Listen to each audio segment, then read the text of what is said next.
Et j'ai envie de te demander comment tu te sens aujourd'hui? Ah, je me sens hyper fière, Mmh. déjà. Ça, je me sens hyper reconnaissante aussi de tout ce que tu m'as apporté pendant ce parcours. Euh, je suis contente aussi que ce soit un projet de femme pour les femmes, parce qu'il y a toi, mais il y a aussi Anaïs, illustratrice, et Mélodie qui fait la mise en page. Mmh. Et je trouve ça vraiment chouette d'avoir construit quelque chose bah, à travers les frontières, hein, j'ai envie de dire, un projet de femmes pour les femmes. Euh, je suis excitée et stressée aussi. Je vais pas mentir. Et alors de quoi il parle ton livre? Parce qu'on en parle, on parle de Ah ah! boîte, mais il faudrait maintenant, savoir un petit peu, ce que c'est. Alors je vais vous partager une,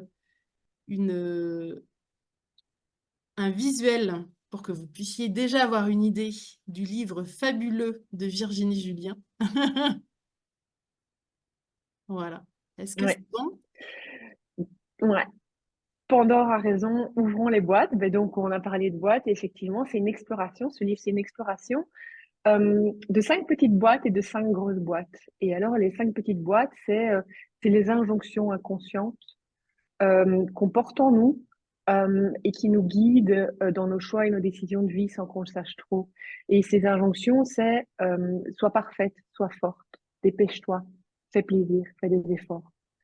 Et en fait, tout au long des 5 petites boîtes, je déconstruis ces injonctions, j'explique aussi pourquoi elles sont là et je donne des outils pour en sortir si on en a envie.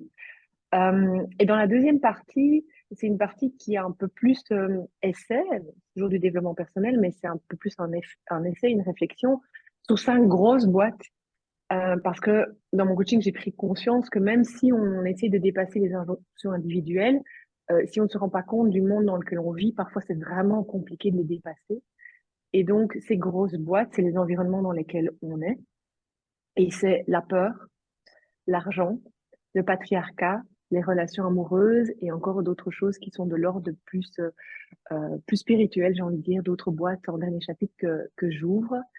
Voilà, donc c'est vraiment 10 boîtes à explorer pour être plus libre en fait, pour se libérer et faire des choix qui soient plus alignés avec soi.